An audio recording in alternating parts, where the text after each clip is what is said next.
Hey, folks, coming up on Roland Martin Unfiltered for Thursday, May 16th, 2019. Attacks on women's reproductive rights are happening across the country, not just in Alabama. Missouri passed their law today as well. The question is, what happens next? We'll break that down on today's show. Civil rights organizations are coming to the aid of Crystal Mason, the black woman jailed for voting in Fort Worth, Texas. We'll talk to her attorney about their appeal case.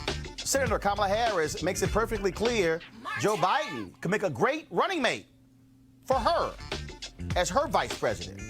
Let me show the video. Congresswoman Ayanna Pressley takes on so-called black identity extremists. She says it's the FBI's fake excuse for monitoring civil rights groups. Studies have shown that black girls are punished more often and more severely than any other race. We'll talk about why. And Hair Love is a book that teaches children to love themselves and their magical black hair. We'll talk with author Matthew Cherry and illustrator Vashti Harrison. Also, some more crazy-ass white people decided to have Thug Day at school. What the hell are y'all teaching y'all children? And plus, The Intruder is, of course, doing well at the box office, starring Michael Ealy and Megan Good. We'll hear from both of them as well. And we got to have a family conversation, Black Hollywood, about y'all hiring non-black publicists who want to ignore black media on the red carpet. Trust me, I got something to say to all of y'all in Black Hollywood. It's time to bring the funk on Roland Martin Unfiltered. Let's go. Whatever the miss, he's on it. Whatever it is, he's got the scoop, the fact, the find. And when it breaks, he's right on time and it's rolling. Best believe he's knowing. Putting it down from sports to news to politics. With entertainment just for kicks, he's rolling. Yeah, it's Uncle Roro, y'all. Yeah, it's Roland Martin. Yeah, rolling with Roland now. He's funk, he's fresh, he's real, the best. You know he's Roland Martin now.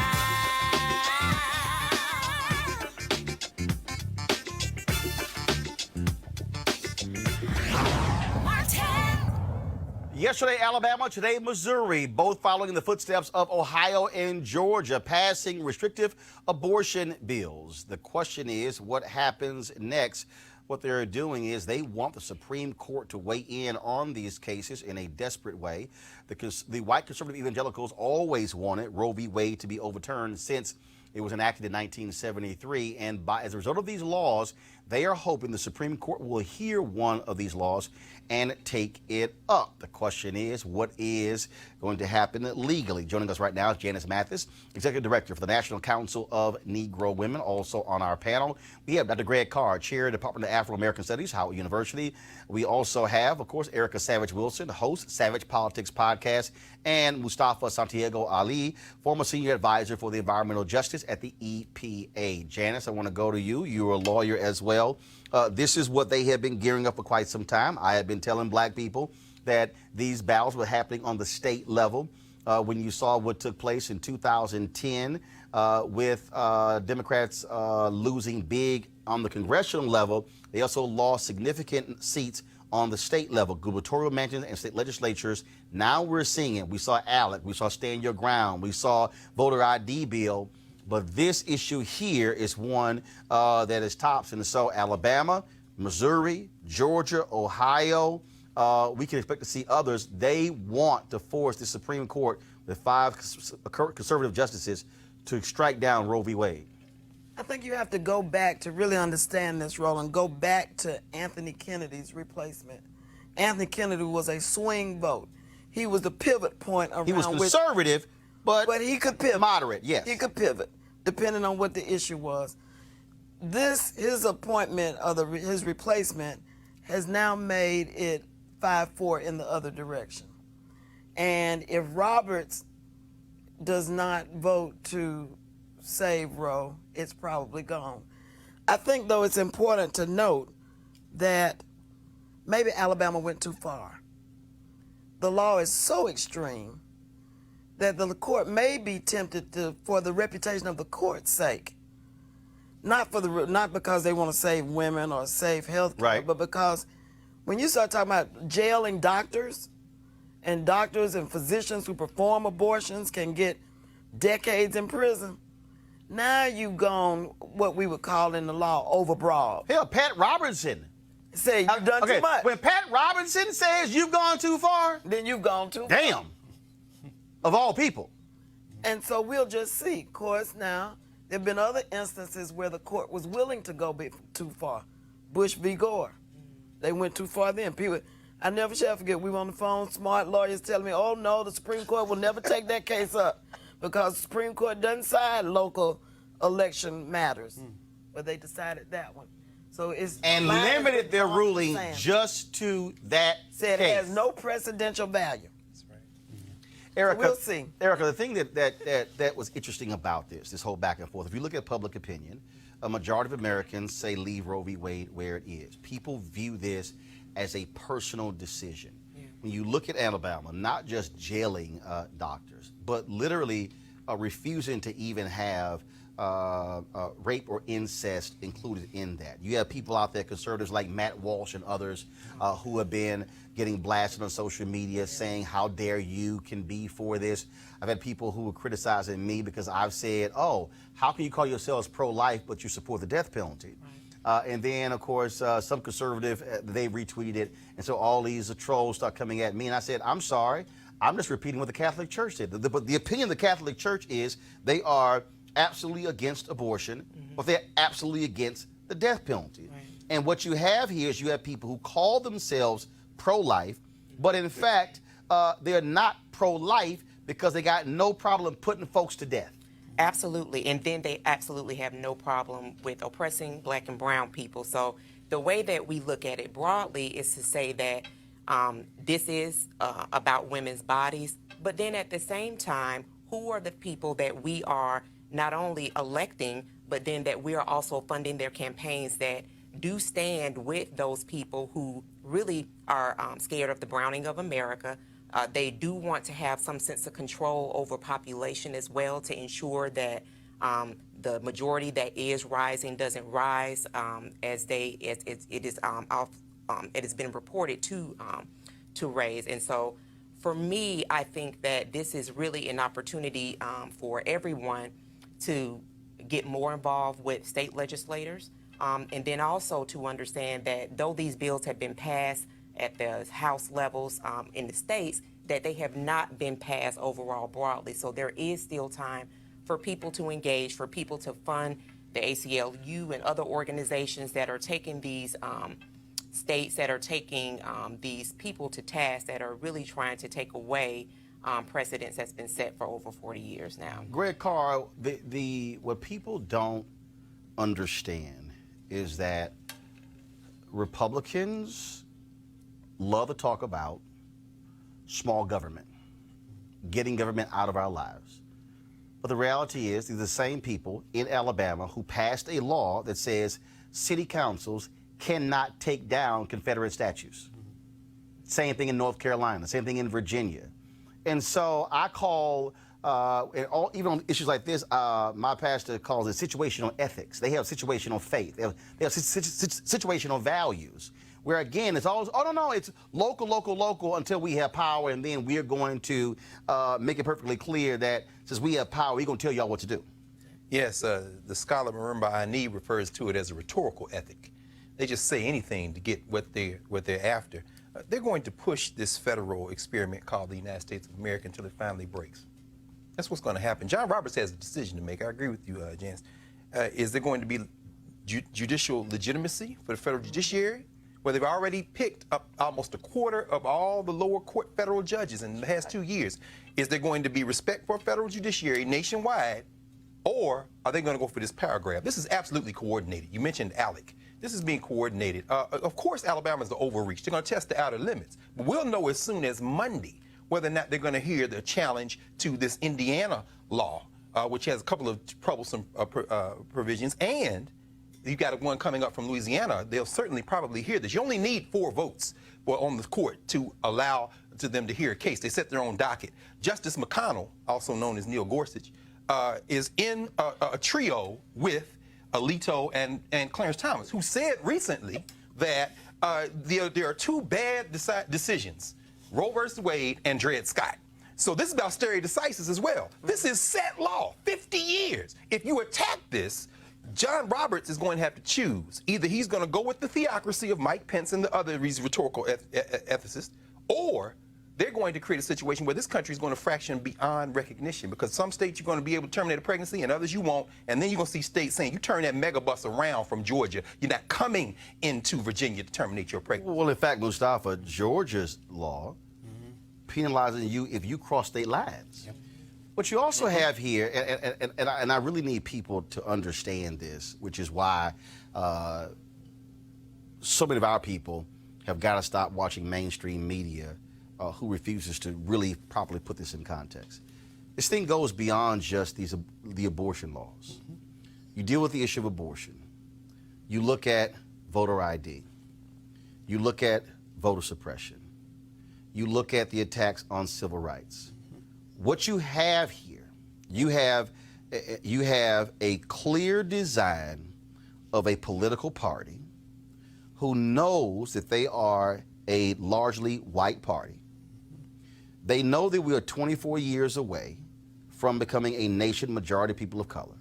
So what they are doing is they are trying to cement, put in place the infrastructure that goes beyond 2043, put in place the infrastructure that will keep them at the levers of power for an additional 20 to 30 years.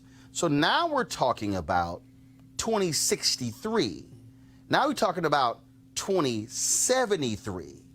And because they see what's going on, they see African Americans, Latinos, Asians, Native Americans. They see, the story came out the other day about the birth rate being the lowest in 32 years. The whole deal with illegal immigration. All of this is really about how do we lock in place this power where we maintain control of the court system, we maintain control of the laws, and I'll throw in before you answer, even the gerrymandering case that's before the Supreme Court, which is why Kennedy was also huge, because he said there may be a legal reason for us to step in.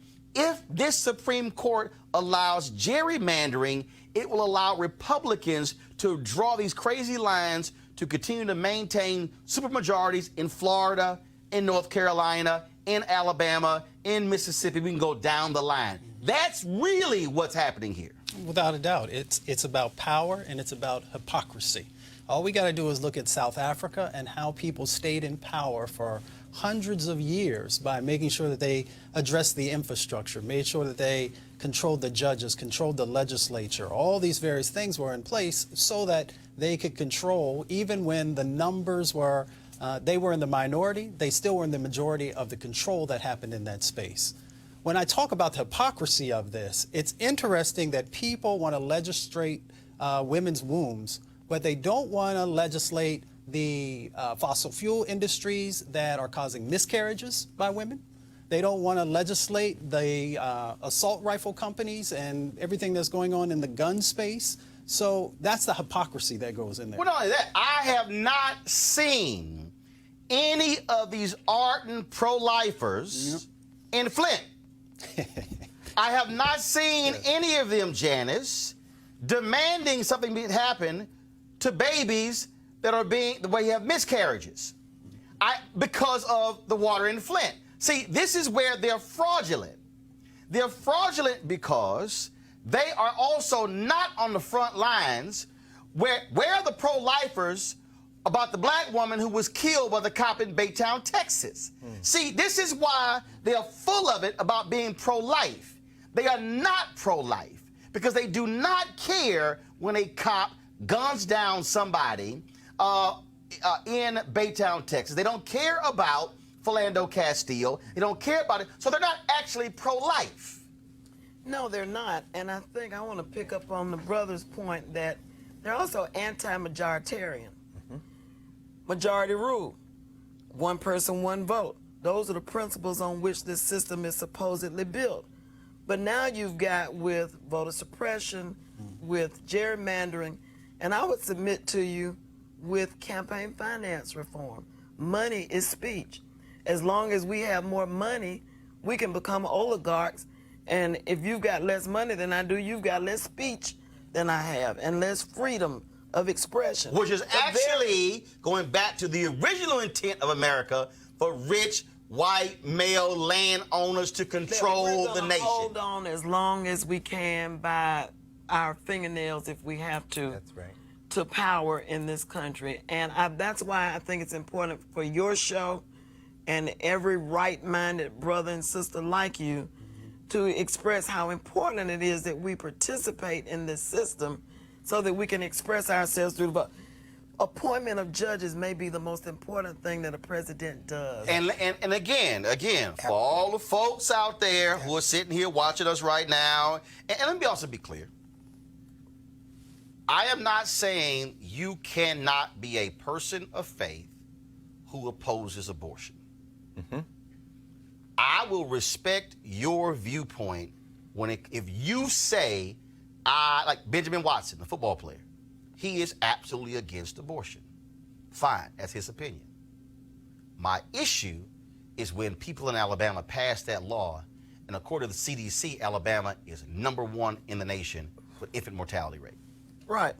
See, so if you care about babies, Janice, Erica, Greg, Mustafa, then show me how you are addressing being #1 infant mortality.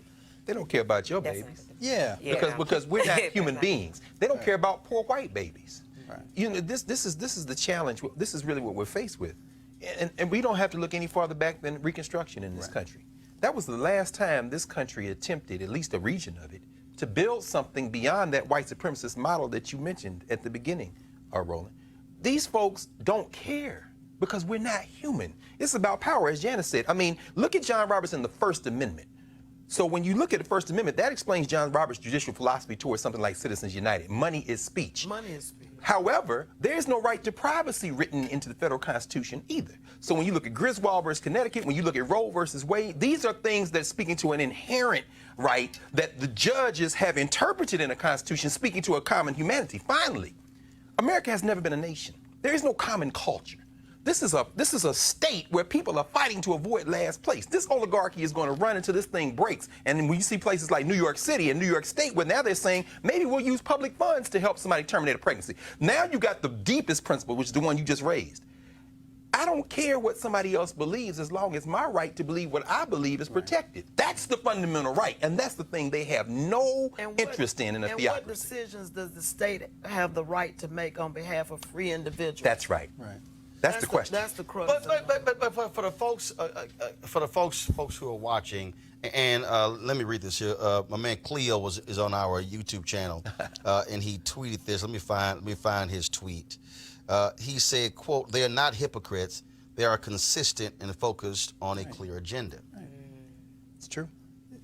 The right has always understood how critically important Supreme Court is. Mm-hmm. Yes. Which is why the moral majority came to power in the late 1970s, 1980s with Ronald Reagan. They understood that. For the people, again, who are at home, this is why also y'all got to learn y'all got to read. Here we go to my iPad. This is a book by Jack Bass. It is called Unlikely Heroes, a vivid account of the implementation of the Brown decision in the South by Southern federal judges committed to the rule of law. Now, everybody who's watching, let me just unpack this, and then I want y'all to respond. What you have to understand is that there were 2 Brown decisions. There was Brown 1 and Brown 2. Second, the Supreme Court said all deliberate speed, which actually meant slow as hell. They actually left it up to the lower courts to actually implement Brown versus Board of Education. Many of the legal procedures we have now, such as injunction, did not exist prior to Brown. That was literal law that was created by these federal judges. The Fifth Circuit, which covered Alabama, covered Texas, covered Mississippi, these were white Southern judges. White folks thought that these white men were going to uphold racism. In fact, they didn't. They upheld the law. They were ostracized, kicked out of country clubs and others. Run out of time. And the judge said fine to one of the wives. She's like, what are we going to do? He said, we just going to be by ourselves, because he understood the rule of law. If you don't understand all these conservative think tanks, I need you to understand that conservative think tanks came out of the Black Freedom Movement. As a result of Brown 1, Brown 2, then those legal decisions, everything began to change. Now, some of you may begin to say, well, Roland, I don't understand, because I can recall folks like William F. Buckley, how Republicans were all about supporting civil rights until this book came out. Here we go to my iPad. Conscience of a Conservative by Barry Goldwater. That's right. It is this book, Barry Goldwater, opposing the 1964 Civil Rights Act, that completely flipped Republicans, who then became the biggest critics of civil rights. Who did they hate the most? The courts. Because what Thurgood Marshall, what those lawyers with NAACP Legal Defense Fund understood is that the federal law is the law. So when you hear conservatives today talk about activist judges, they're actually talking about the judges who implemented Brown versus Board of Education, the judges who implemented civil rights law. They're talking about the late Damon Keith. They're talking about Constance Baker Motley. They're talking about Leon Higginbotham. They're talking about Thurgood Marshall. That's right. And so, to understand what's happening now, and the reason the Heritage Foundation, which is not far from here, even though it's led by a black woman, Kate James, and Kate Cole James is great, all of these institutions were born out of white power being torn down because of civil rights laws. These foundations, all of a sudden, Cato Institute, Heritage, and others, the Mellon family out of Pittsburgh, funded by millions of dollars these right-wing institutions. Fairless Society was specifically created to take young, white, legal minds, largely white men, train them into their thinking, move them through Yale, Harvard, Columbia, Cornell, Princeton, and flood the system. Reagan comes in 1980, appoints all these conservative judges. They then bring them into the system, appoint them as clerks. So, to Janice's point, when Kennedy retires, he waits in time for his law clerk, Kavanaugh, to be appointed to take his place. Right. Who went to the same prep school as Gorsuch. These guys, oh, come on. So what we are dealing with, folks, is a system that came into existence 50 plus years ago.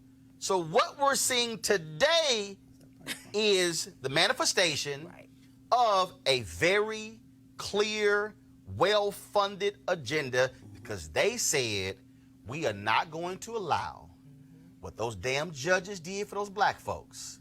In the Black Freedom Movement, we are not going to allow that unfettered access ever again. Absolutely, and the way that you laid that out, that is a mature adult situation. So the reactionary that's coming out. You ain't gonna get that on MSNBC, CNN, and Fox News, but go ahead. At all, which is why it's important to support Roland Unfiltered. That's right. Because black media definitely matters. So this is a full matured adult. So the reactionary action that we're seeing coming out of the Democratic Party of people that are alarmed or they're really upset, what you're providing now, the education that you're providing, the reactionary needs to become, okay, so then what are we going to do to combat this? The yelling, the screaming, it's not going to help, because this is something that has been set and been in motion for several decades. So I think that it's critical even at this time that everybody look at what we're actually facing and then plan long-term battle. And Mustafa, I have these battles with people. First of all, I've never in my life identified as a Democrat or Republican. Mm-hmm.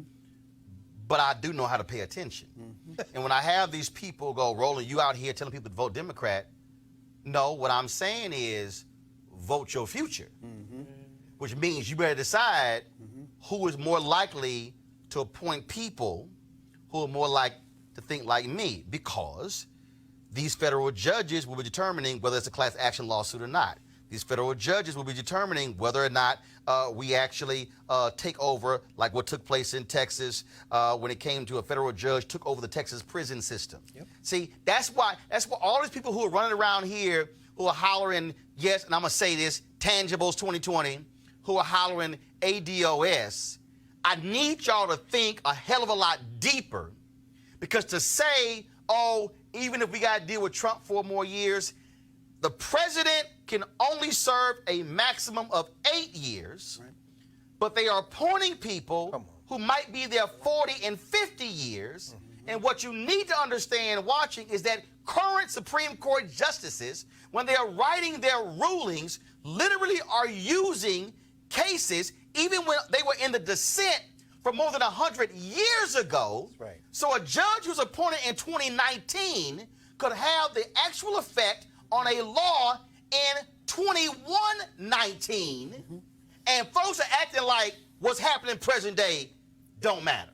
Yeah, I mean, as everybody has said, it's all about understanding the power that exists inside of your vote when you don't get engaged in the process, how it plays out for literally decades and decades. But here's the other part that plays into this. These same individuals, when I worked on Capitol Hill, they are the same folks who will also end up being chiefs of staff who help to frame what the laws are going to look like. And then the interpretation of those laws goes to the courts. So there's a 1-2 that's going on there. So we have got to understand this game. This is 3-dimensional chess that's going on, and we've got to get engaged in this process and help to actually sort of change things out. And progressive and Democrats on this, Janice, do not take the courts as seriously as the right. No, they don't. I would like to offer, though, just a smidgen of optimism. Go ahead. And it's from a point that you made, Roland, about the fact that a lot of this extreme right-wing so-called conservatism, I like to ask them what you conserving, but that conservatism really comes as a reaction to the freedom movement of the 1950s and 1960s. Sure. They went, you talk about with all deliberate speed, from 1954 when the decision came down, it was 1967, 68 before schools started to be desegregated in the South. Mm-hmm. It was called massive resistance. That's right. Massive resistance to what? Burgeoning Black Power movement that really started in the 1940s with African-American soldiers coming home from Europe saying, I ain't gonna be treated like no boy. Precisely. Well, there were actual gun battles in train stations between black soldiers and white soldiers. And so despite the fact that there's superior military resources, superior financial resources, we have been able to fight back and win against this juggernaut.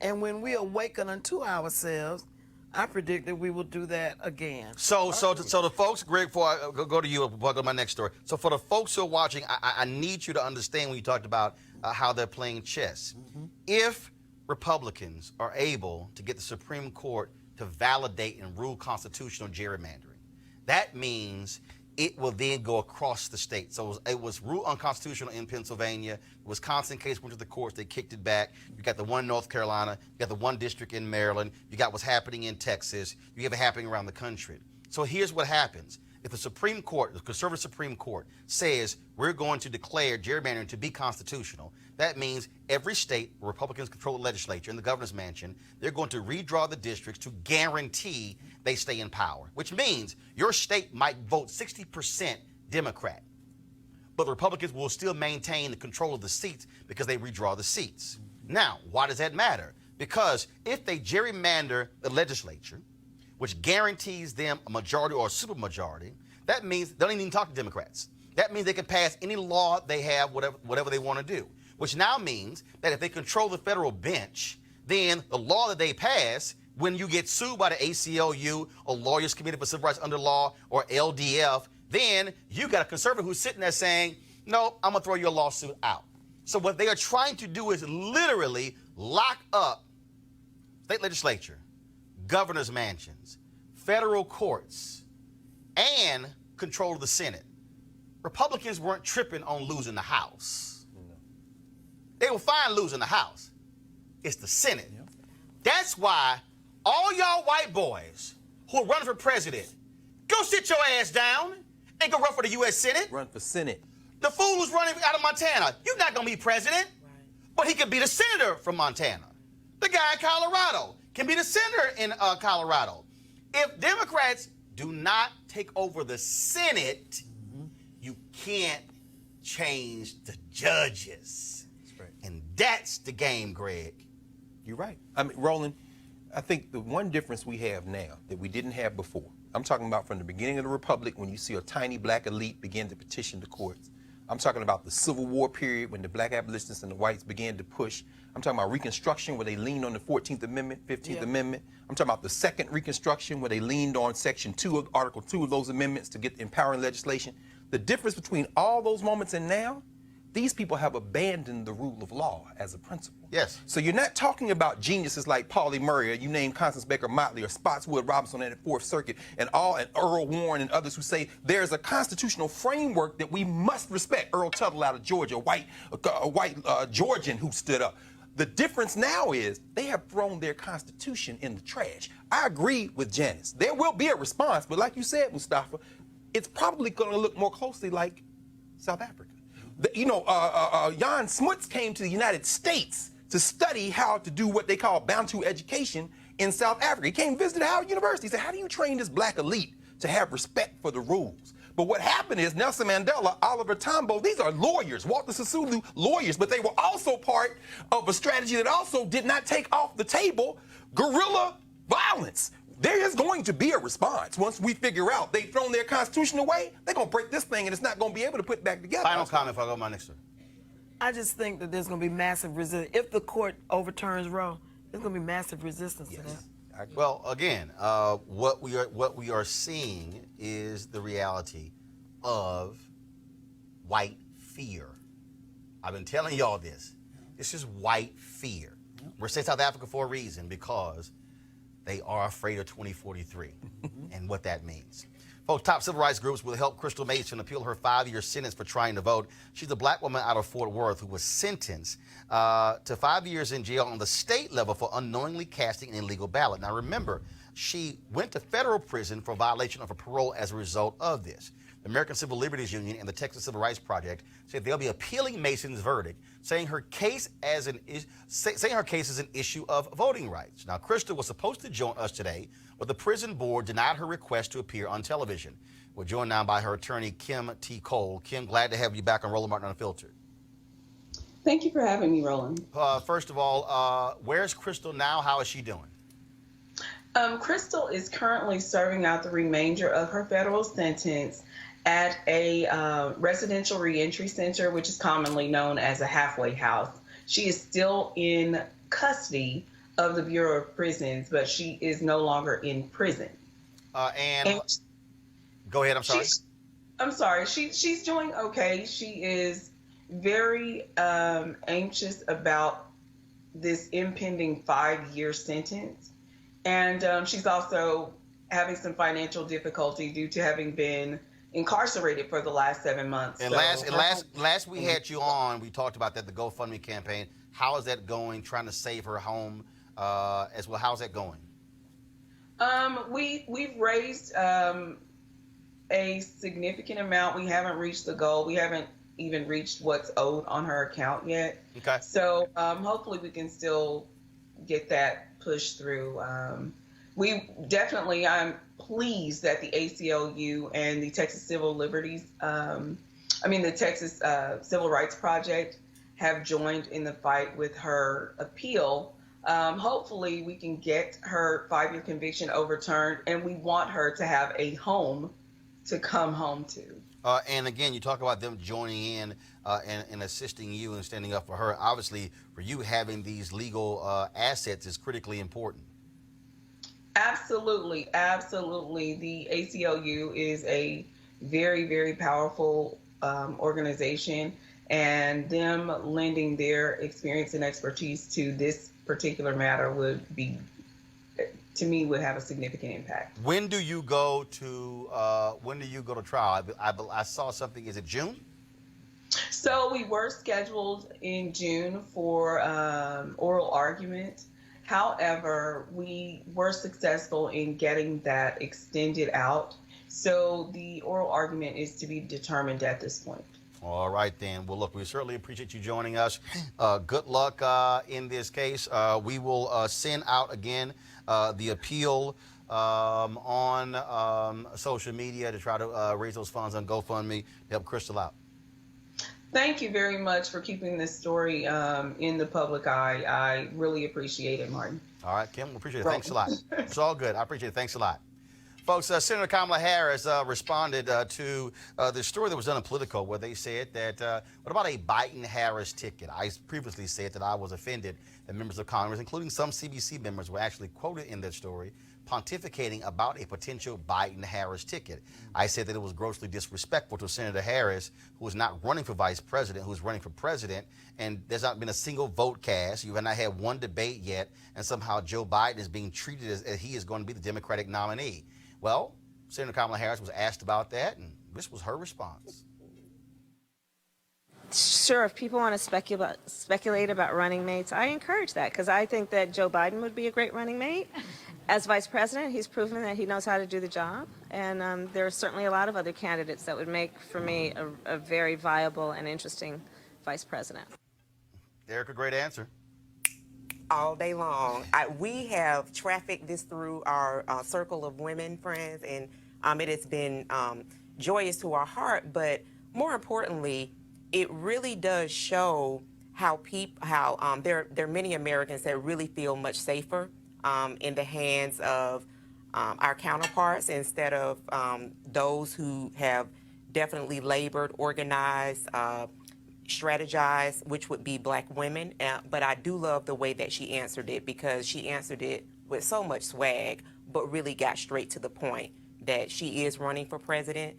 And I don't know that anybody actually runs for vice president. So when you talk to her about the position that she's actually in the running for. And Janice, look, that was the game that was being, look, the whole deal early on, Biden Abrams. And like, you might want to ask Stacey Abrams if she wants, Stacey gave a pretty good answer too, didn't Right, she? right. Stacey said, that's not what I'm doing. But what is really interesting to me, because you got Bill de Blasio, Mustafa, who jumped in a race today, the guy from Montana, I know what the hell his name is. Yeah. You got all these folks running. And look, even Senator Kirsten Gillibrand, who's polling at 0%. Mm-hmm. It's like, really? Just what the hell? And media, largely white men, are somehow raising these people up as if they're these amazing candidates when I thought it used to be, you know what, you need to be a governor or United States senator, have credentials, not just be a mayor of a city that's 150,000 people. Yeah, it's amazing how, people will automatically give men a pass and assume that they have the abilities and skills that are necessary. White men. Yep. And specify. Senator Harris, she's been just killing it for a long time and just doing, just some great things in California. Now, there's some challenges there also, but she My issue, you haven't had one debate yet. Well, no, it's true. That's true. It's May. Yeah. You haven't had one debate. Man, Joe Biden has run twice and didn't do well. Including calling This is true. Barack This is true. Obama as if he never knew the name Jesse Jackson, the first bright, clean, articulate black candidate to run for president. Joe Biden, of course, is a joke in many ways, but deeply problematic. And Kamala Harris has improved as a candidate over the last month. It's interesting to see her make course corrections. That being said, Beto O'Rourke needs to be trying to, as you said, take out John Cornyn in Texas. Montana governor needs to be taking out that senator.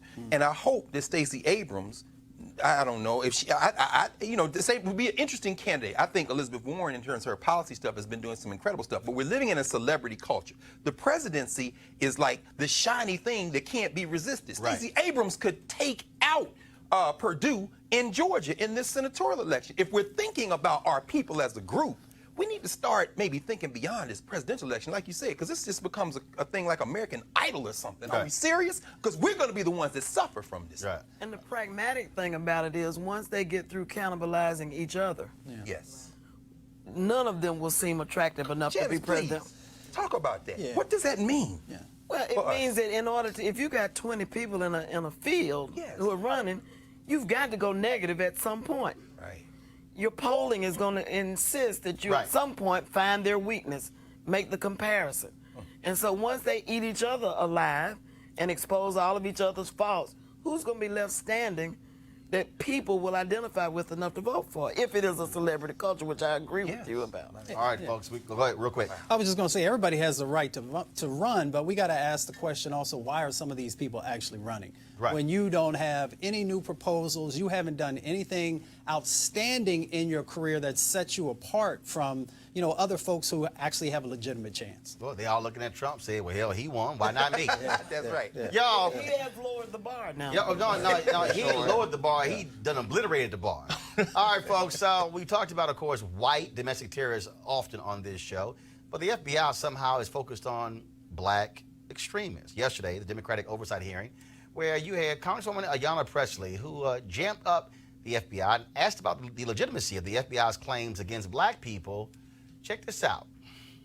And the chair now recognizes the gentle lady from Massachusetts, Ms. Pressley. Thank you, Madam Chair. There is not a single doubt in my mind that the growing number of hate crimes taking place in this country are a byproduct of the hateful rhetoric being spewed regularly by the current occupant of our White House. This administration has emboldened white nationalism, white supremacy, and far-right extremism, including anti-Semitism and Islamophobia, all while suggesting these groups do not present a growing threat to our communities and national security. We know otherwise, and the witness testimony we've heard today is further proof that this is not the case. I want to thank the witnesses for being with us today, and I want to extend my deepest condolences to Mrs. Bro and the countless other families who have lost loved ones due to intolerance, hate, and bigotry. Mrs. Bro, your courage to come before us today and to stand up for what is right is a testament to the love that guided Heather's life in her quest for racial and social justice. Although there is no hierarchy of hurt throughout our nation's history, hate crimes have disproportionately impacted the black community. Since 1995, black Americans have been victims of 66% of all racially motivated hate crimes. The numbers don't lie. Black Americans continue to find themselves at the greatest risk.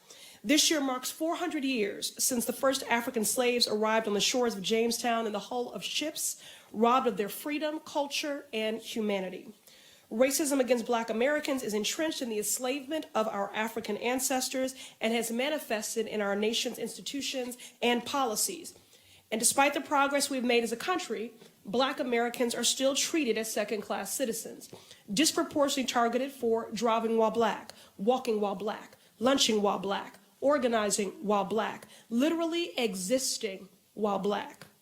In 2017, an FBI intelligence assessment leaked identifying quote-unquote black identity extremists as a prime threat to law enforcement officers. To be clear here, the FBI was tracking peaceful protesters while advising local law enforcement agencies that these groups were a violent threat. This is the same agency that secretly spied on Dr. King and civil rights activists for their pursuit of equality for black Americans, a movement that at the time, if we're telling the truth, was vilified, and yet today we celebrate. Mr. Austin or German, yes or no, since I have limited time, do you believe that so-called black identity extremists are a significant threat to law enforcement? Yes or no? The name BIE is a made-up term that is reckless, and that is something that is simply going to continue the problems that we are seeing right now, where 1,000 people die at the hands of law enforcement every year. It should have never been put out. It should have never been given to state and local. It should have never been done. And I agree with that statement. Okay, so again, for the record, do you believe that so-called black identity extremists are a significant threat to law enforcement? No, I don't believe there's such a thing. Thank you. Mr. German, are you aware of any data that would justify the FBI's focus on that issue or surveillance of groups like Black Lives Matter? No, not data that would justify that. I don't believe there's data that would justify that kind of surveillance. Are you aware of the agency's use of face recognition technology to survey and target groups like Black Lives Matter? I'm aware that facial recognition technology is being used in law enforcement broadly and by the FBI as well. And at a time when black Americans are 3 times more likely to be killed by police, a document like the FBI's intelligence assessment is not just misleading, it is reckless and dangerous. Mr. German, what do you see as the danger posed by the FBI's messaging on so-called black identity extremists? Well, if you look at that intelligence assessment, it It has a lot of information, very poorly analyzed, putting things that are not related together in a way that poses a scary message to law enforcement without any advice about what to do about it. So all that they can do is be afraid that black activists pose a threat to them. So when any kind of group goes out to engage in its First Amendment rights, the way the police are going to respond to them is as if they are a physical threat to law enforcement, and that can be very dangerous. All right, and since I'm running out of time, Madam Chair, I ask unanimous consent to include a statement for the record from Rabbi Jason Kimmelman-Block, Director of Bend the Ark Jewish Action. Without objection, so ordered. Thank you. One of Heather's last Facebook posts shared was, and I quote, "If you're not outraged, you're not paying attention," unquote. I hope this conversation sparks the outrage that we need to finally shed light on the evils of white nationalism and far-right extremism and invokes the will and the courage to tackle it head on. Thank you, and I yield. So I want to play that full for you because more than likely you did not see that last night on any cable news network, which is why it's important, because they probably are spending their time talking about Iran or Trump or some nickname he's given some candidate. But the reason we exist is to be able to speak to our issues, and that is one that's critically important to us, such as this one. In interviews conducted by USA Today with more than 24 researchers, academics, educators, juvenile justice advocates, legal experts, and black girls, the researchers found that black girls are being criminalized at alarming rates. They are subjects of negative stereotypes by educators, counselors, caseworkers, and judges who fail to address their trauma and emotional needs, and by school discipline policies that push black girls out of school and punish them more often and more harshly than their white peers. Now, Erica, we often hear conversations about what's happening with young black boys in schools, but the numbers are extremely troubling when you see what is happening with black girls. Right. And it's been happening for quite some time, Roland. And there was also a study out that talked about how black girls are viewed as adults as early as age 5. So that really does start the ball rolling on responsibility, the way that black girls' bodies are looked at. All of that gets started early. So that innocence period that's we seen that's given more to our counterparts, that sympathy, the delicacy, that is definitely afforded someone who is not black. For black girls, it's definitely not that way. So the criminal justice side of the house for black girls is seen much, much different, a lot more rougher. The videos that we've been seeing over the past few years of law enforcement engaging young black girls by slamming them. The pool party, I believe that was in your home state of Texas. McKinney, where the young Texas. McKinney, Texas. 14-year-old girl.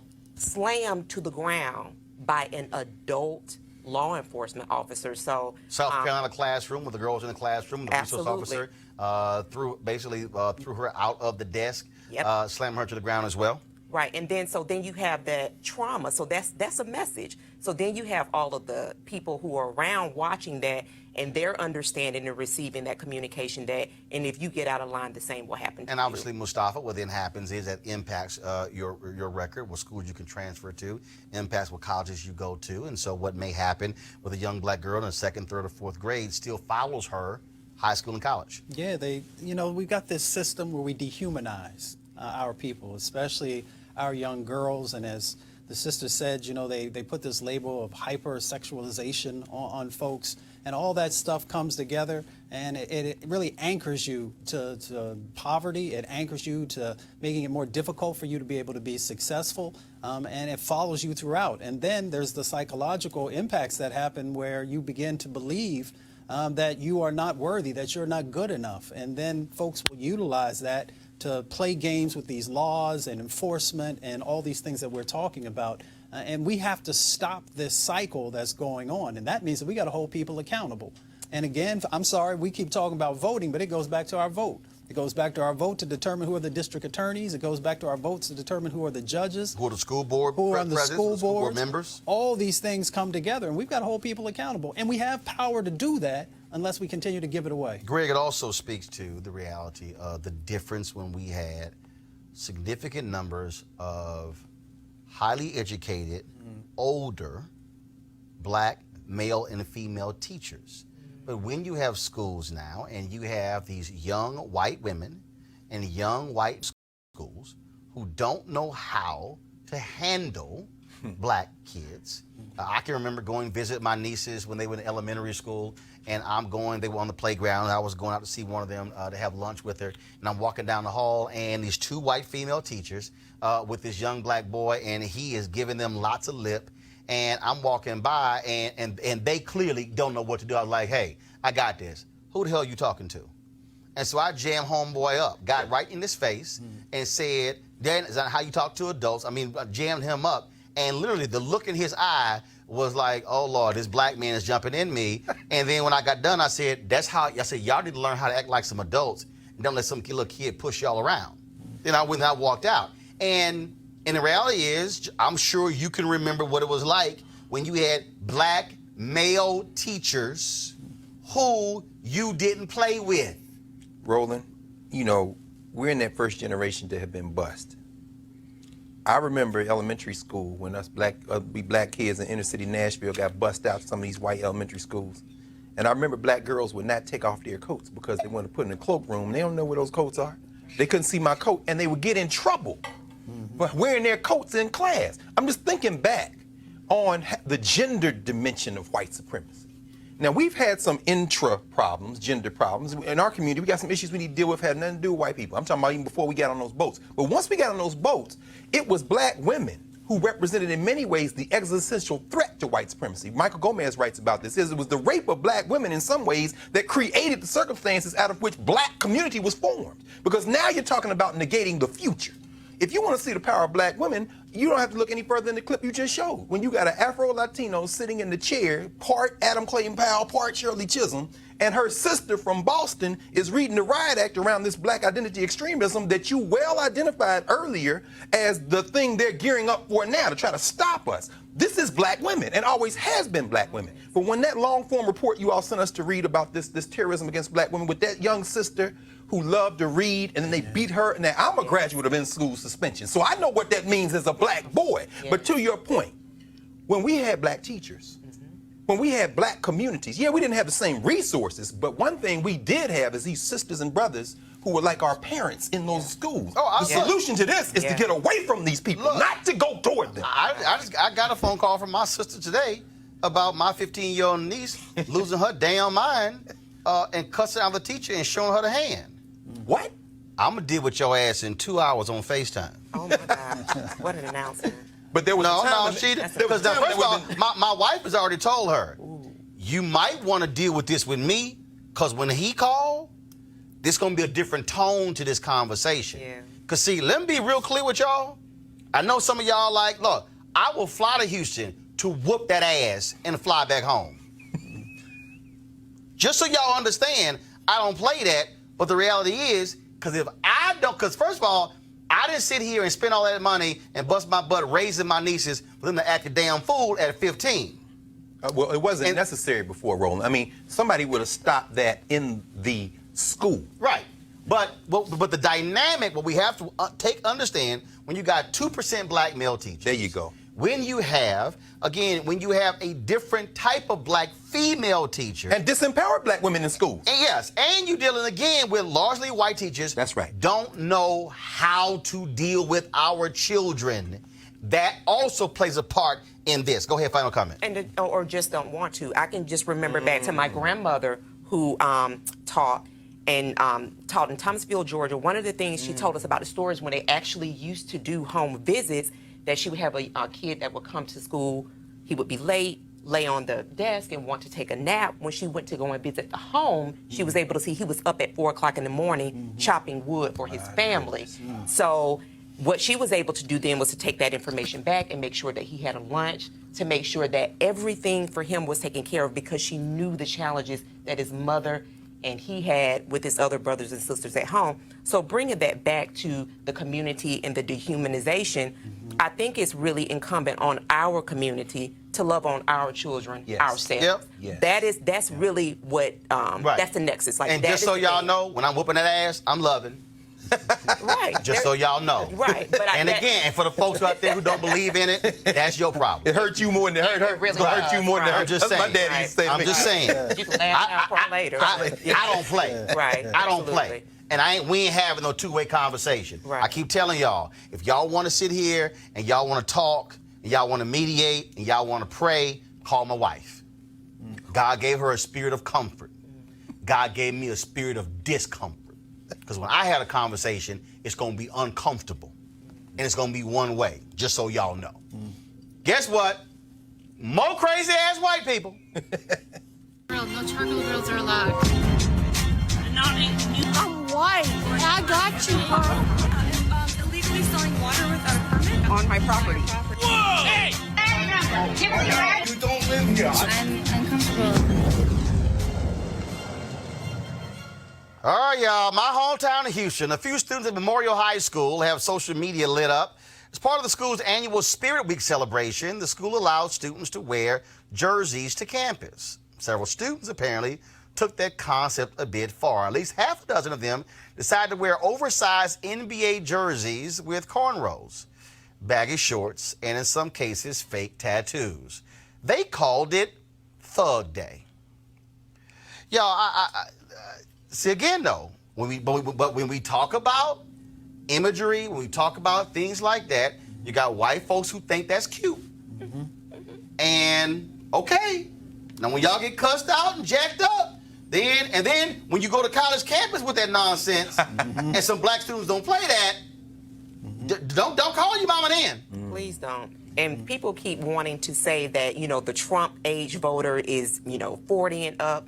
No, it's not. They're still being trained. And for me, when I think about, and just to jump, when I think about the word thug, I think about Catholic priests that have abused children Watch out, Eric. for years. So let's be clear. The picture of thug, because we're not largely consulted, we're not like Right. the top of the conversation, is way different But for see- black folks than it is for people who But are not Mustafa, black. let me tell you how that thing happens. And so a few years ago, I was Dallas Mavericks had their media day, and we were sitting at the table. And what people have to understand is most sports journalists are white. If y'all want to understand why you have these games, turn to the NFL Network or turn to ESPN when they're doing these retrospectives on this major sports event, or watch the NFL Network when they have the top 10 running backs. You know what you're going to see? You're going to see largely white sports radio talk show hosts and white journalists. If you want to understand the framing. So we're sitting there, and this white journalist, so somehow Iverson comes up, and white journalist starts talking about Iverson's a thug. Now, everybody else rolling around was like, hold on. I said, how in the hell is Allen Iverson a thug? He goes, what do you mean? I said, how's he a thug? What did he do? He mentioned the cornrows. I said, the cornrows and tattoos? I said, what, his hair? I said, Cherokee Park got a goofy-ass haircut. I said, is he a thug? And so I said, no, the problem is white boys like you write this crap because you talk to the white boys in Philadelphia and the white boys in New York, and then y'all all get together and write the same things. So the narrative now becomes Allen Iverson is a thug. I said, you ain't going to sit your ass right here in front of me and call Allen Iverson a thug. You're going to, I said, you ever met a thug? Right. I said, oh, I'll show your ass a thug. How about that? I said, you want to meet a thug? I said, it ain't Allen Iverson.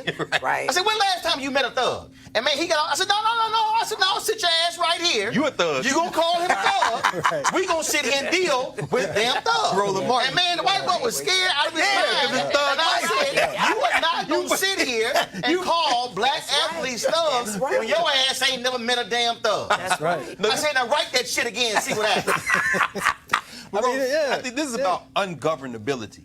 Jim Brown coming to work with the Cleveland Browns, coming to the locker room with a suit. And the white reporter asked him, why you got a suit on? He said, you got a suit on, I'm coming to work, just like you.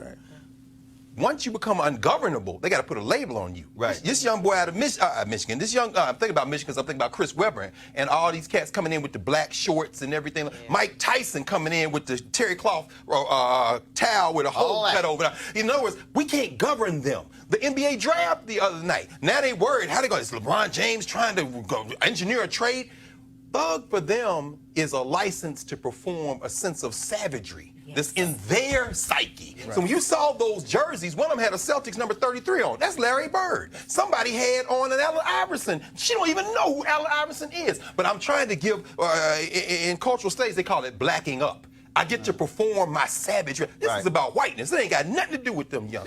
Yeah, but if you read the story, there were other days, and they did not take negative connotations for any of those other days. They showed the positive aspects, the joyful aspects, you know, the light aspects of it. But when it comes to our people, they try and find, as you are saying, the negative and then blow it up to levels that we don't even deal with in our own everyday lives. And as Roland said, we just got to check people. We can't allow it. So I know some thugs, though. You know, it's not the thugs that necessarily are in the street. There are some thugs on Capitol Hill. There's some thugs in the White House. There's some thugs in the White House.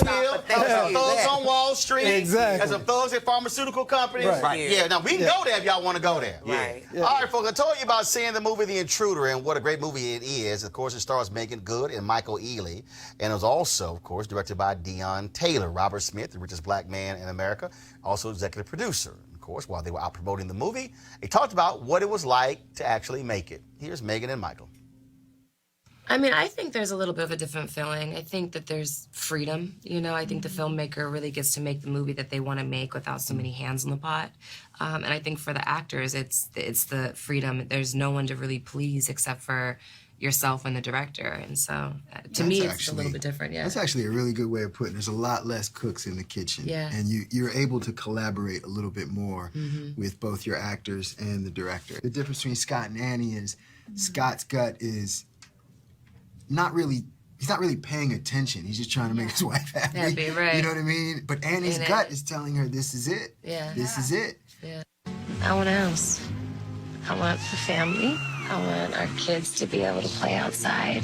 This is it, 6741. This is so pretty. And while I think she might be right about the house, I think we find out she's wrong about, you know, the owner, the previous owner. Yeah. It's okay. Okay, we're not dying today. Everything I do for us.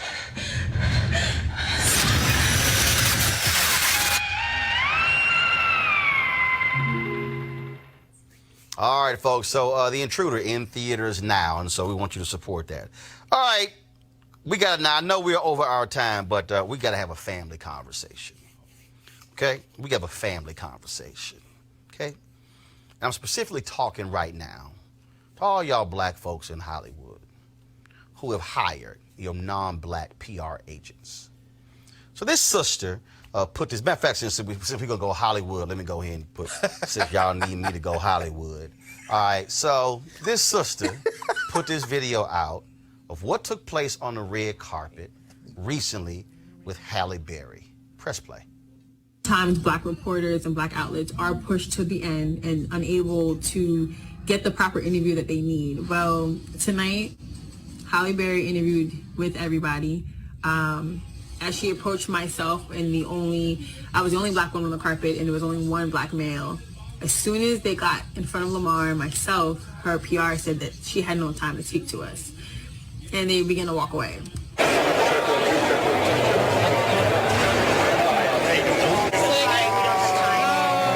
Sorry.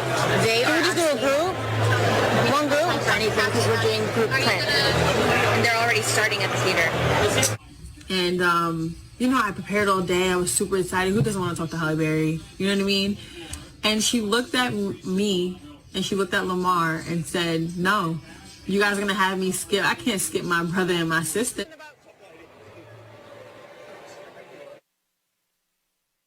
And she turned back around and walked right up to us and we interviewed her.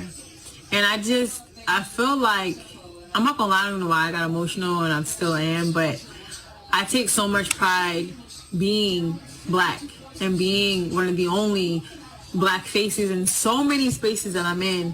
And I just felt like for her to turn around and get Oh my God, Lamar Dawson. Can I just say the opportunity, I have a newfound respect for her. It was hard. You know, I never worked that hard. I just want to encourage every black woman and male to continue to break barriers in all of these industries, because our faces will be seen and our voice will be heard. All right, folks. So say it again, guys.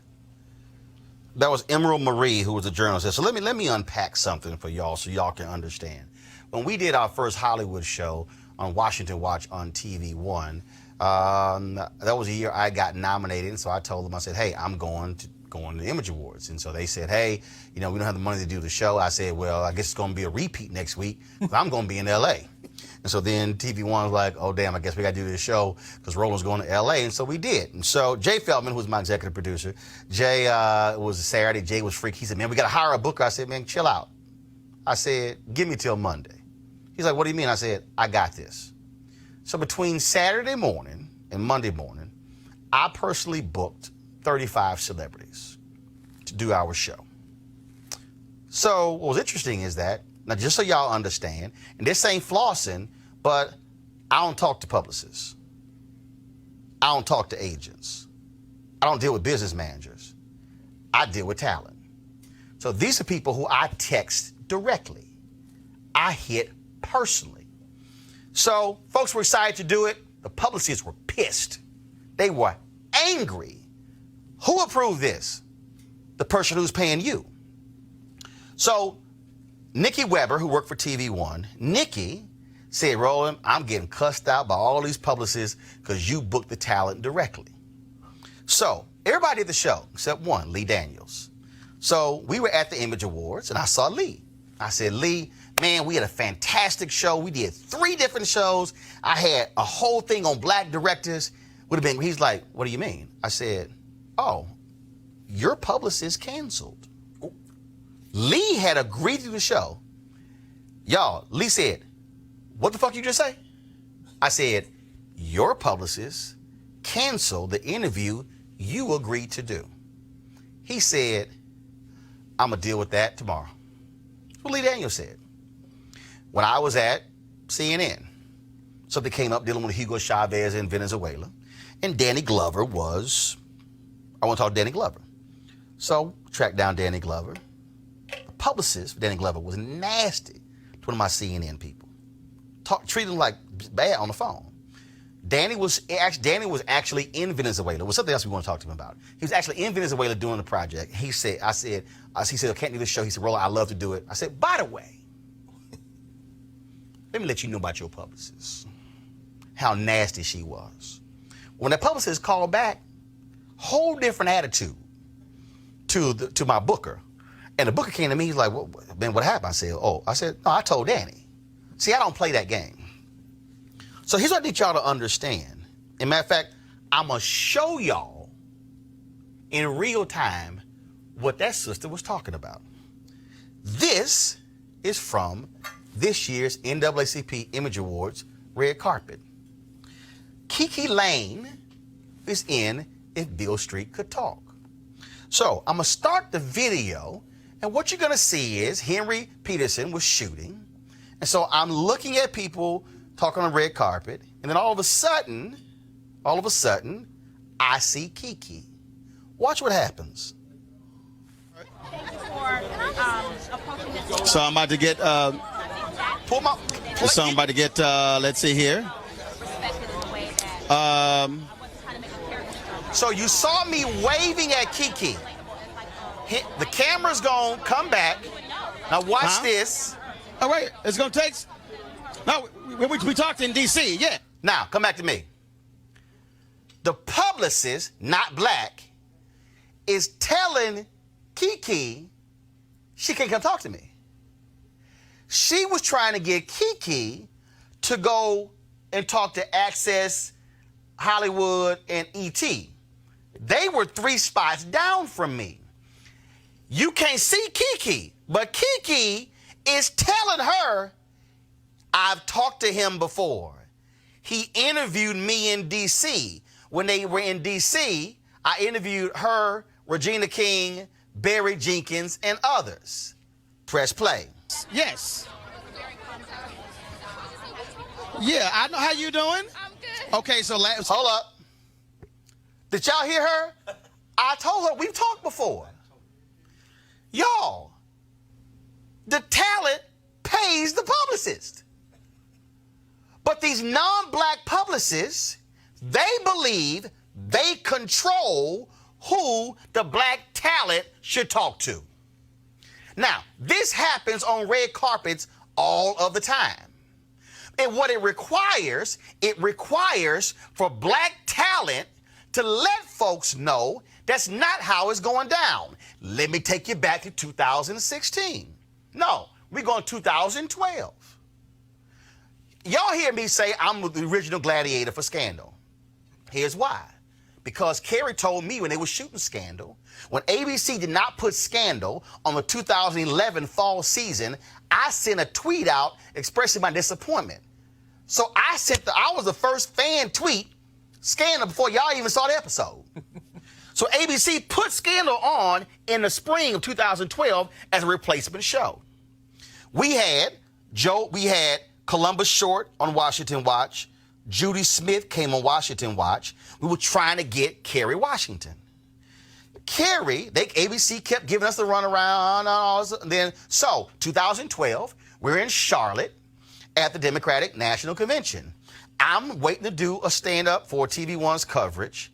My photographer says, Roland, there's Kerry. Kerry was in the booth next to me. Kerry goes, I said, hey, Kerry, what's going on? Kerry goes, I'm going to do your show. She turns to the publicist, quote, get me on Roland's fucking show. Kerry Washington was on my show that fall. I'm explaining this to you because I need y'all to understand what happens when black talent makes it perfectly clear you're not going to marginalize black media and black journalists, and you're not going to act like the only black people exist, and he's my boy, Kevin Frazier, my boy, know him well, or the other black folks who work for the major entertainment outlets. But that's the game they play. And what they've done is they have brainwashed many of these black folks to think as if they work for them when the black talent is paying them. I told y'all, Kerry Washington. We did a sit-down interview with Kerry Washington, New York. Listen to this exchange. I have to tell you this for our audience. I've run 3 black newspapers. I've run a black website. Just do this. I've news editor of Black Magazine, news director of the Black radio station. Amazing. Produced for Black Cable Network. Keep on. Now I'm Preach with Black Cable Network. Preach. I've been in black media more than anybody else. And I have interviewed a lot of people, political entertainment. And I've told many people this, what I appreciate is your deal has been, I am talking to Roland. I'm doing this media. 2012, we were back and forth trying to get you on, talk about Scandal. I had Judy on, I had Columbus on. And I remember we were standing, I was doing a live shot, and you were about to do a live hit, and we didn't realize we were standing next to each other. And so we hugged, and you turned to the ABC person, you are getting me on TV1. Yeah. And you make that point that's important. And I tell black folks in Hollywood all the time, we're always here. Don't forget your community. Don't forget us. Don't forget where you come from. Don't forget your community. Why would you want to? It's who you are. You know, you can do everything, but don't let go of yourself to do everything. Do everything as yourself, with your community. Otherwise, you'll be lost. Absolutely. Now, let me give y'all the backstory. She was doing Jimmy Kimmel and some other shows. That was for the HBO show, the movie with Anita Hill, Confirmation. That was the movie. The HBO publicists initially were like, "You get 20 minutes," and they were like, "Well, Kerry, you know, we gotta go do Jimmy Kimmel, and we gotta go do the other NBC shows." And they said, "So we need an hour, and Roland can get 20." She says, "Or they can get 20, and Roland gets an hour." We got 70 minutes with Kerry Washington. When Ava DuVernay was doing Selma. This took place in the interview with Ava DuVernay. You supported the films before anyone else. I Will Follow, Middle of Nowhere. Put me on your radio show. Put me on whatever you, Twitter, radio, TV. I think you fly fighter planes. I don't know. You do a little bit of everything, but you always make sure that you support artists, independent artists, certainly for me, and I just want to really thank you. I appreciate it. Thank you, Good luck Roland. with it. Now, again, when she did I Will Follow, I didn't know Ava. I knew Sally Richardson Whitfield. Sally hit me, had him on Washington Watch. That was Ava DuVernay's first national interview as a director. Wow.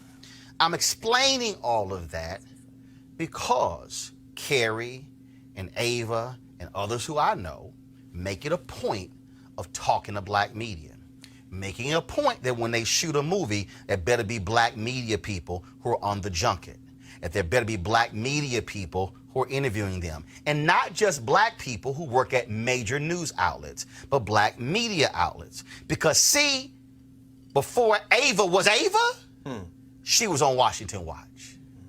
Before some of the other folks became who they were in this black newspaper, and this little black radio show, and this black website. But see, what happens is, as folk get bigger, they forget those outlets. Now, look, I totally understand amount of time, things along those lines, but I have personally witnessed how non-black publicists will walk their clients down these red carpets and will walk them past black media, and they will only go to the major media outlets when in reality, who's gonna give them amount of time?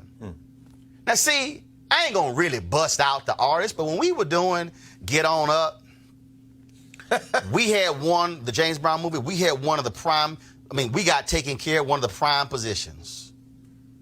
And I interviewed Mick Jagger and the director and Dan Aykroyd and Chadwick Boseman and Octavia Spencer. And that was one person who was in the movie who, for whatever reason, didn't want to sit down with me, but wanted to go sit down with Entertainment Tonight. Now, here's what was interesting. Every single person I named got their own segment, at least 10 minutes on the movie.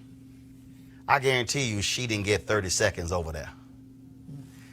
See, my point is, you're going to need us. You're going to need us. And when the stuff hits the fan, when People Magazine don't call you back, when Entertainment Tonight and Showbiz Tonight, when all those shows don't talk to you, and now you're doing independent films, or now you're trying to produce, and you don't have the big studio behind you, who you think gonna put your story out? See, my problem is when you are paying them, but they act like they doing you a favor. And what's required is for black Hollywood, for actors and actresses and directors and producers to say, no. Sterling K. Brown was asked backstage after one of the award shows, did he notice the lack of diversity on the red carpet? And he said he didn't.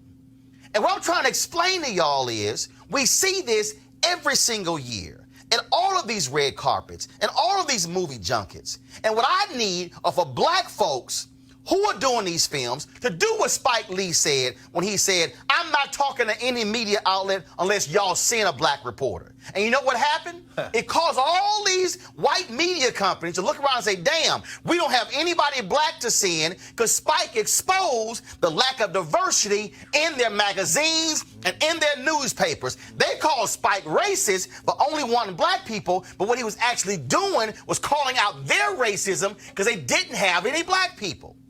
And what is required in order to change this system are for black people who have the power, who are the talent of these movies, and stop being led around like little children by publicists who are telling them who to talk to or not.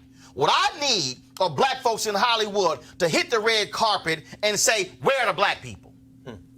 And to say, where are the outlets? Now, you can't talk to all 10, talk to 2 or 3 or 4. But don't let them walk you past all of the black people. And I'm not just saying come talk to Roland because you know me. Talk to the sister next to me who you don't know. Talk to the brother next to me who you don't know. That person needs to interview with you in order to come up. That person needs that one-on-one to be able to put on their reel when they begin to apply for another job. They need that to show they've been able to do. But the only way you change this system is when you have black talent who decides to recognize their blackness and stop allowing non-black publicists to ignore black folks and black media on these red carpets. And it also means that when you make these movies, when you sit in, I've been to those junkets, and you've got all these white folks who are interns, and all these white folks who are production assistants, and there are no black people. And these Hollywood studios don't even know who we are. They got to go hire an outside firm to bring in all the black folks because the studio has no clue. And then when we walk in, they have no idea who we are. I walked into a room, and she goes, Miss Union, this is Roland Martin. Gabrielle was like, baby, that's Roland. See, that's the game that played. And then the flip side is when you do get the interview, you got 4 minutes. My team will tell you, I don't do 4-minute interviews. And if Ro got 4 minutes, Roland not getting on the plane. Straight out of Compton, they told me 4 minutes. I said, no, I don't. I said, 4 plus 4.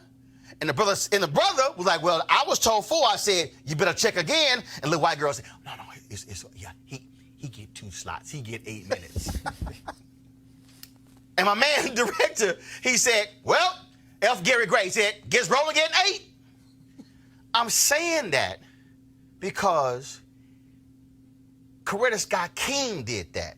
See, let me give y'all some history. Black Hollywood, black actors, black actresses, black directors, black producers.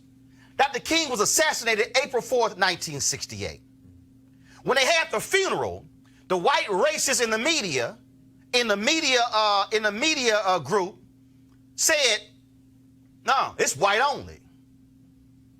No black photographers, no black journalists. So Lerone Bennett and Simeon Booker Come on, brother. went to Coretta Scott King and said, Mrs. King, white media is not allowing Ebony into the pool to cover Dr. King's funeral.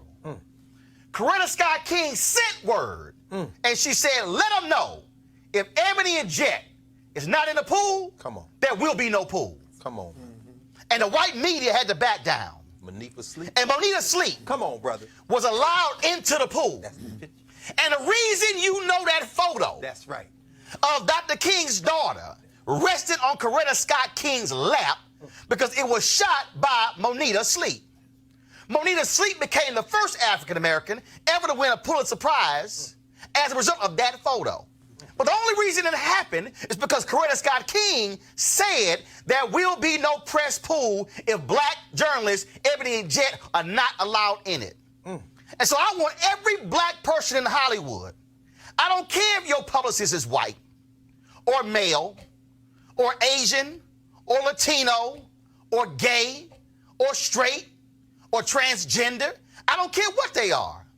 I want you to do what I told y'all at the NAACP Image Awards when I won for Best Host 3 years ago. I want you to learn to return our phone calls. I want you to learn to include us in your projects. And when your pilot gets picked up, you ask the question, who are the black media outlets am I talking to? Where are the black newspapers? Where are the black websites? Where are the black television shows? Where are the black journalists? And when you walk that red carpet, you don't just stop and talk to Entertainment Tonight or Extra or CNN's entertainment shows or Fox News. And you take the time to stop and talk to black media and do what Halle Berry did. You know why? Because Aretha did it. Because Denzel did it. Because Sidney did it. Because Bill Cosby did it. Because Richard Pryor did it. And the only way the system changes is when black talent in Hollywood use their power to actually do it. What that sister described has happened the reverse numerous times. And enough is enough of black folks being ignored on red carpets trying to talk to black people and put them in movies, put them in their newspapers, in their websites, in their radio shows. The only way it changes is when black talent has the audacity to do what Bill Cosby did when they said, who's my stunt man? And it was a white man in dark makeup. And Bill Cosby said, not again. And that's why the Black Stuntmen's Association was created, because Bill Cosby said, ain't gonna be a white man in dark face as my stunt man. Y'all gonna go hire some black people. The only way this changes if Black Hollywood wakes the hell up. So enough of the awards, enough talking about Black Hollywood, how things are great.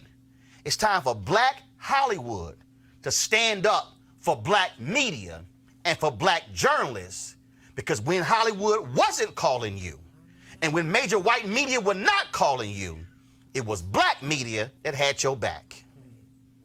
The family conversation is over.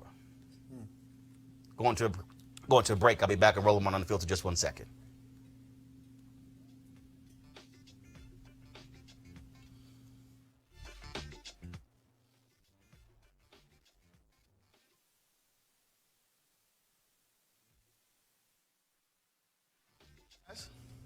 You back?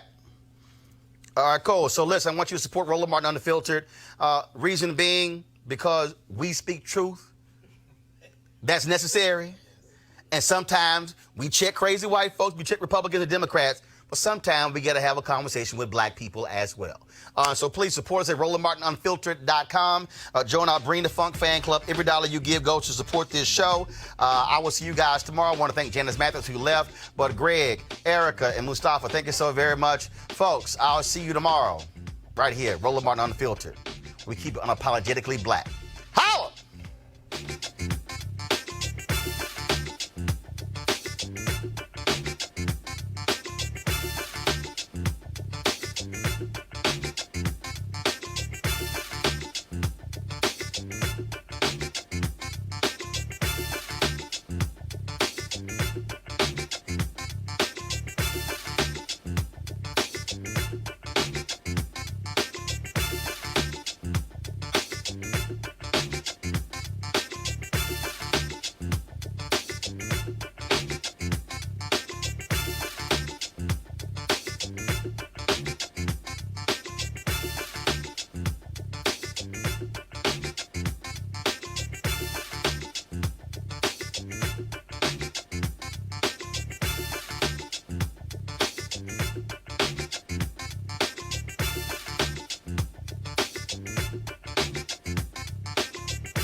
You want to support Roland Martin Unfiltered? Be sure to join our Bring the Funk fan club. Every dollar that you give to us supports our daily digital show. There's only one daily digital show out here that keeps it black and keep it real as Roland Martin Unfiltered. Support the Roland Martin Unfiltered daily digital show by going to RolandMartinUnfiltered.com. Our goal is to get 20,000 of our fans contributing $50 each for the whole year. You can make this possible. RolandMartinUnfiltered.com. You want to check out Roland Martin Unfiltered? YouTube.com/Roland S. Martin. And subscribe to our YouTube channel. There's only one daily digital show out here that keeps it black and keep it real. It's Roland Martin Unfiltered. See that name right there? Roland Martin Unfiltered. Like, share, and subscribe to our YouTube channel. That's YouTube.com/Roland S. Martin. And don't forget to turn on your notifications so when we go live, you'll know it. Hey fam, want to check out Roland Martin Unfiltered, the blackest show on all of digital, cable, and broadcast. Check out our audio podcast. There's only one daily digital show out here that keeps it black and keep it real. It's Roland Martin Unfiltered. Press play.